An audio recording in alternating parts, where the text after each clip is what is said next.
Braxton from the Trinity Radio YouTube channel put out a few questions a while back, and I figured I'd answer them for myself.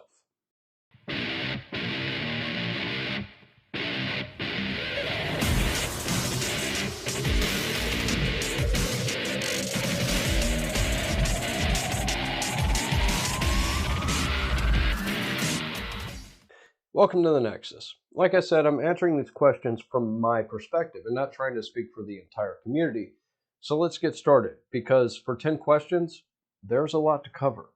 What facts about reality that you and I agree are real facts about the way the world is, does your worldview account for, but my Christianity doesn't account for, or at least doesn't account for well? And for those of you that would point out atheism isn't a worldview, I'm talking about your worldview that includes atheism. This first question has a lot to unpack, so it will be broken up quite a bit.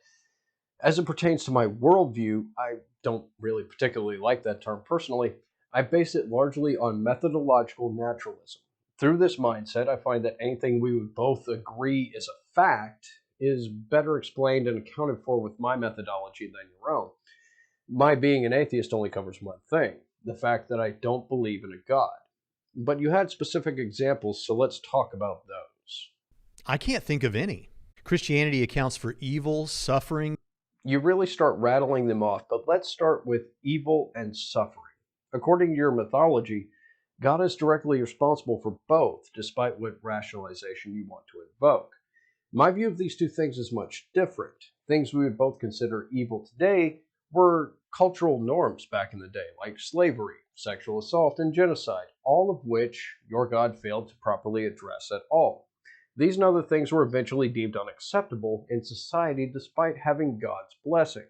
Our morals have improved over time as we start to view each other as equals. There is a strong evolutionary pressure to not treat each other unfairly in the opinion of peers. We are, after all, a social species, and as a result have developed mirror neurons and an ability to hypothetically put ourselves in other positions that fellows may be or are in. That's why scenes like climactic battles in movies or books resonate with us. We're invested in the outcome, fictional or not. When Captain America stands up to fight a seemingly hopeless battle with Thanos, or when Quill finds out that the woman he loves is dead, we can empathize with them. As it pertains to socially unacceptable acts, this allows us to create and bring various forms of social punishment to bear to curtail unacceptable behavior. It doesn't eliminate people that perform these acts, but it keeps them in check and their numbers low to an extent. In my experience, religious motivations make evil acts easier to perform by tying the act to a will of a powerful being, leading to a particularly dangerous mindset of, I don't want X to happen to Y people, God does. And we may not understand his plan, but he is a just and loving God, so there must be a reason that we just can't understand. Thus, disgusting acts of thoughtless, senseless, heartless cruelty are somehow acceptable directives from authority, which of course leads to the suffering. Nature itself is neither benevolent nor malevolent. It just is. While it is true that suffering exists throughout nature, it isn't senseless. With little exception, predators don't indiscriminately kill, as in they do so in self-defense or for food. Humans, and great apes in general, however, have the capacity for a unique form of violence and suffering. War. War fought over everything from resources to words in holy books. Suffering in the course of defense or the acquisition of food is one thing. Wanton and sometimes total destruction of others is almost uniquely human, and every religion that I know of has blood on its hands. Without such tribal divisions throughout history, many conflicts may never have happened. In this case, I'm inclined to give the idea of God, including your own, credit for a whole lot of needless suffering. Neither of these things were divinely orchestrated, but a belief in that idea has led to an unholy amount of both. The existence of other religions, including supernatural events in those other religions. Unless you can demonstrate how the relatively young Christian religion influenced others older than and developing independent of it, you are at this point talking absolute nonsense. I usually get told that other religions and those supernatural events within them are lies of Satan. If that's the idea you're going with, then you have a burden to meet showing that is the case.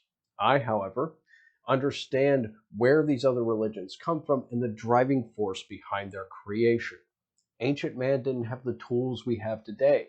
When tsunamis, earthquakes, and eruptions and violent storms in particular happened, they needed an explanation and made up a god to appease through fear.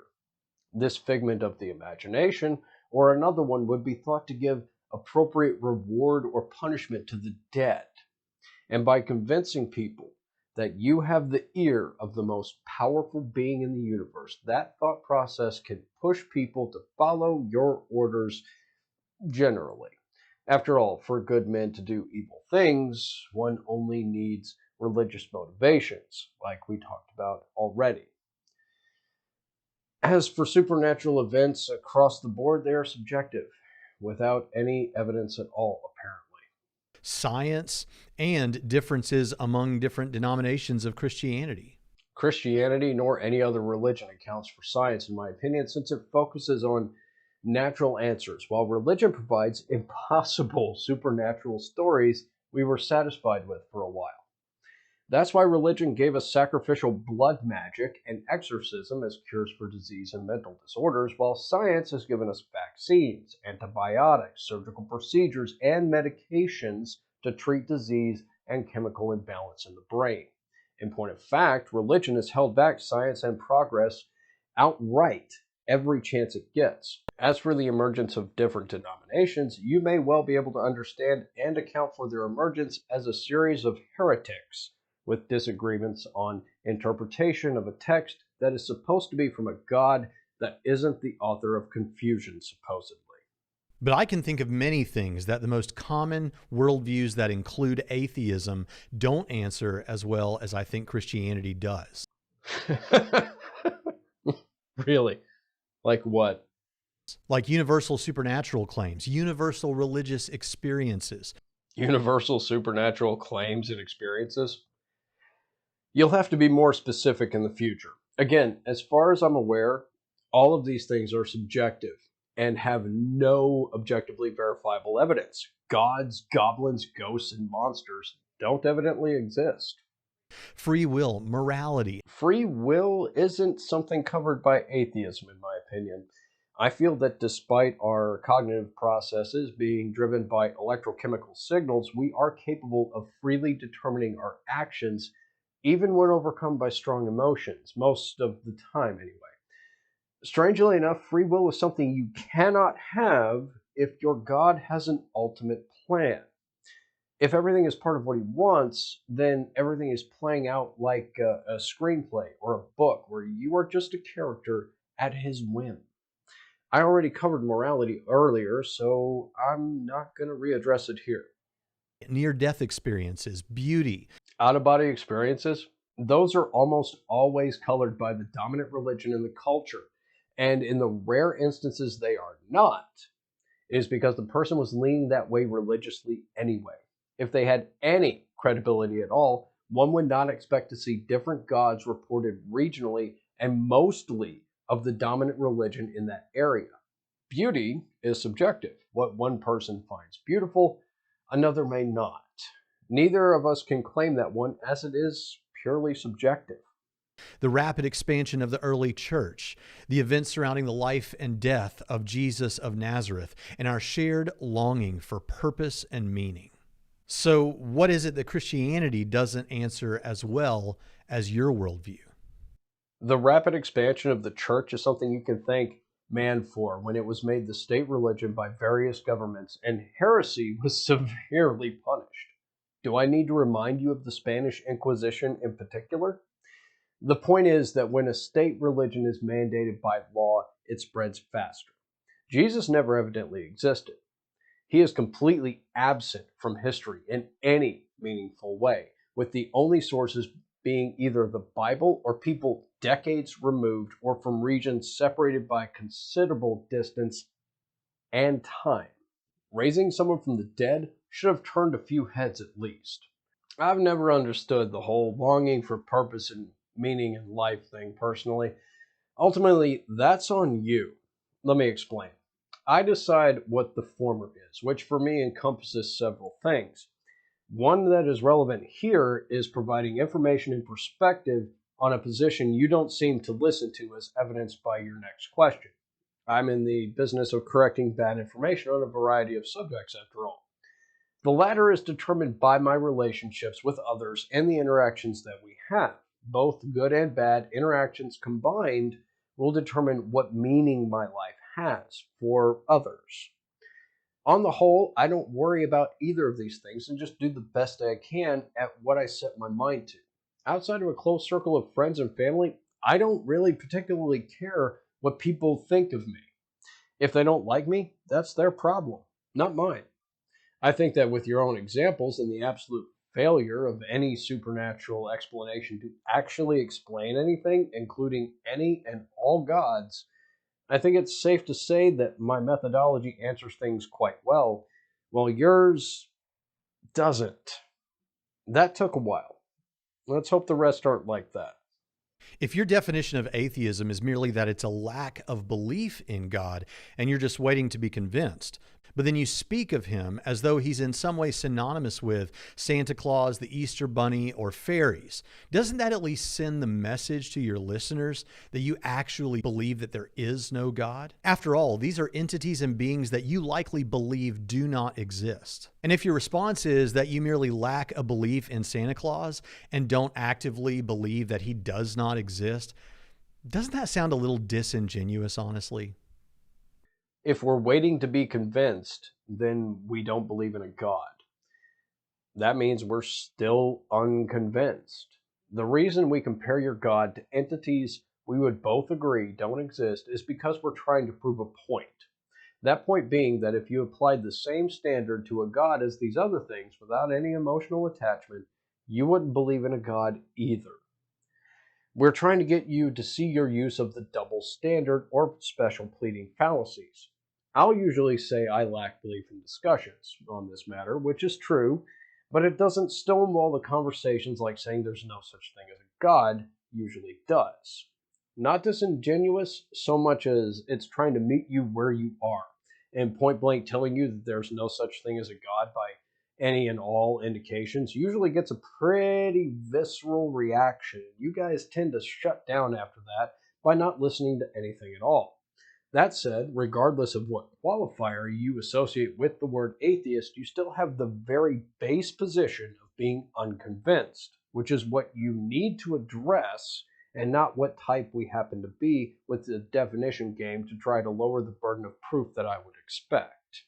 When atheism becomes a part of someone's worldview, they typically change their positions on other issues like abortion, sexual morality, and a number of other things. I actually have several videos of well-known atheists saying that there's nothing wrong with prostitution, that they hope their children don't save themselves until marriage, and that sex workers should be put up on a pedestal no different than the military. I didn't use those here because I didn't want to seem combative to individuals, specifically the individuals who made those statements. Then why the hell did you mention them? Never mind, just get on with it. But even if you didn't become an atheist just so you could sin, and I believe you, do you at least understand why those moves could send that message to people who might say that to you? This isn't boding well, Braxton. Your tone and demeanor don't exactly inspire confidence that you would believe me. Bearing in mind that I have been an atheist literally my entire life, despite attempts to the contrary to convert me, courtesy of my parents, I have never seen a problem with things you would consider sexually immoral. Consenting adults and what they do is absolutely no concern or business of mine, nor is what I do their business. What they choose to do is their decision, and that includes abortion, which is the decision of the woman and no one else's. End of discussion. And that's before we get into circumstances of sexual assault that result in pregnancy. I'm not an atheist because I want to sin, Braxton, and my position on these matters has very little to do with my lack of belief. I'm an atheist because there is no evidence that a God exists, and until such time as evidence is presented, I will continue to hold that position. If you think that I just want to sin, That's on you. It's incorrect and quite irritating when people don't listen to me when I correct them, but that's a failure on your part. If it's a lack of belief sort of atheism, what is it? Is it 50-50, 60-40, 75-25? And at what point do you feel disingenuous saying that you merely lack a belief as opposed to leaning towards, I believe that God does not exist? We've covered this already, but you want to put a number to it. Okay. I'm at this point 100% certain a God does not exist, for reasons I explained earlier, including why I don't find it disingenuous. Moving on. Now, I know we've all got our talking points, but I want you to struggle to be as sincere with yourself as you can right now. Doesn't it bother you a little bit that when we come to talk about the origins of the universe, and if there's a multiverse, the origin of that too, that the only real options you've got besides God is a past infinite universe, which is impossible, or the universe coming to exist uncaused out of nothing, or something far less clear than even those? It seems that for any worldview that includes atheism, there's a massive blind spot when it comes to the origin of the universe.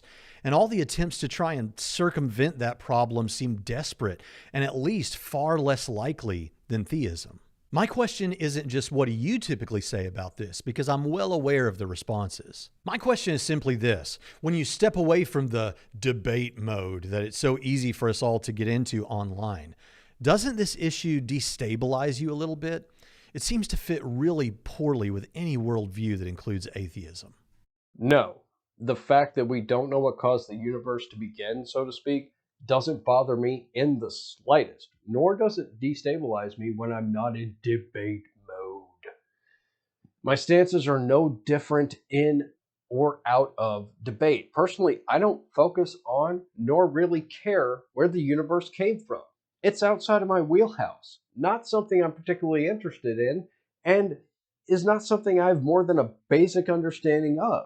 I'll leave the research to people better suited to it, with the understanding that the various hypotheses about it are not as desperate as you say, but sound ideas that might be the case. Of the arguments for God's existence, is there one that to you seems more interesting than the rest? Is there one that for you actually does weigh in favor of theism? Which one? No and no. They are all fallacious in some way, and I find them weak, almost desperate, and most importantly, not evidence. Next. Most atheists I've met humbly admit that they don't think they can have absolute certainty about much of anything. But what they want from the Christian is a demonstration that God exists or that Christianity is true. Well, when we offer the reasons to believe that we do have, those are typically deemed not good enough. So what sort of evidence, if any, would be enough to convince you? Do you know? And since it's often a conversation stopper, let's take experimental reproducibility off the table, since that's not even always necessary for science. No, no, no, no, no, no, no, no, no, no. Experimental reproducibility, even on paper, is always a criteria for science. Your math has to check out. You're correct that your warm and fuzzy feeling, the Bible, or whatever apologetic fueled by fallacious, insane logic is not enough. I won't lower my standards for you or anyone else.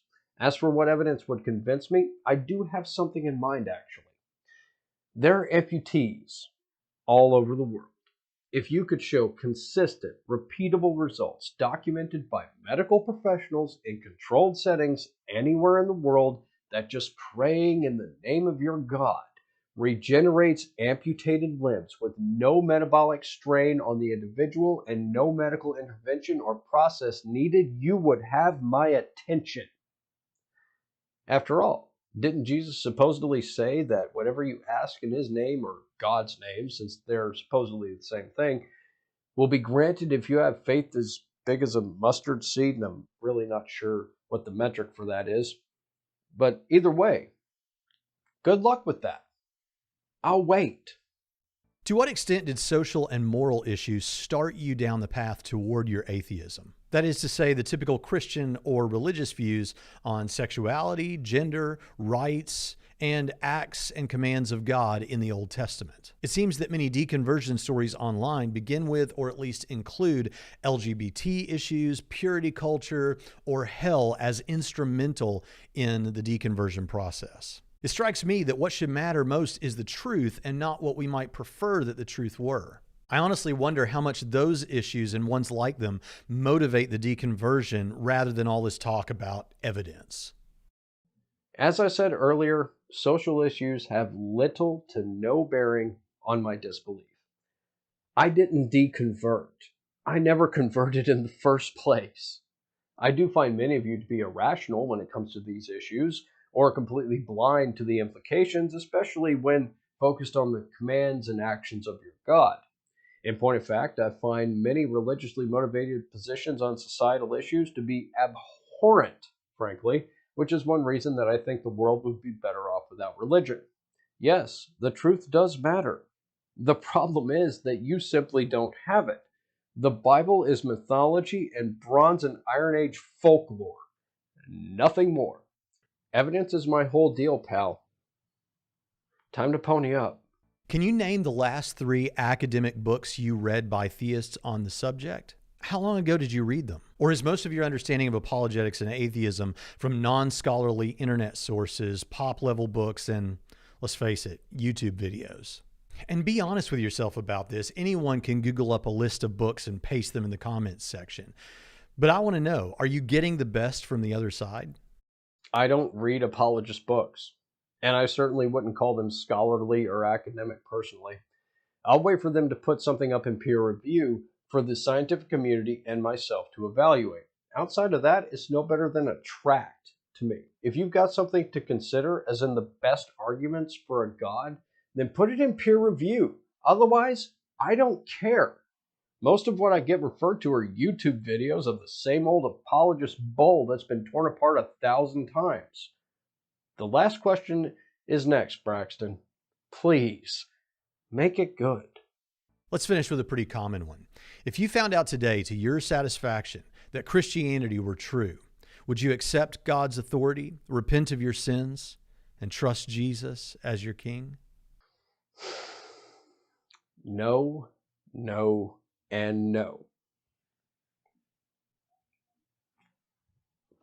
I would believe it exists, but I would not worship it or Jesus or accept their authority, because according to the Bible, they are not worthy of worship at all, and blind allegiance to authority has led to various problems in history, not the least of which happened last month when a raving band of lunatics decided they wanted a dictatorship run by the most incompetent, idiotic narcissist we could grease into a suit instead of a democratic republic. Blood-drunk madmen that rule through fear are not beings I will worship or respect. Sin is a whole other thing. The arbitrary dictates of your cosmic dictator are impossible to live by, insanely weird, and many of them are illegal now, as you'll catch a felony or be charged with a war crime. Bear in mind, I'm talking about all 613 dictates, not just the first set of commandments that Moses smashed in the story and got a different set on his return up the volcano like an Agent Joseph Smith with that whole golden plate crap. If your God wants to condemn me to an eternity of punishment in hell for not pushing my head firmly somewhere between his lungs and colon, then that's a problem, because he doesn't want a relationship that is healthy and enriching. He wants to be an indomitable abuser that rules through fear and the threat of or the use of violence. Thanks, but no thanks. I'd rather go to hell or be snapped from existence altogether.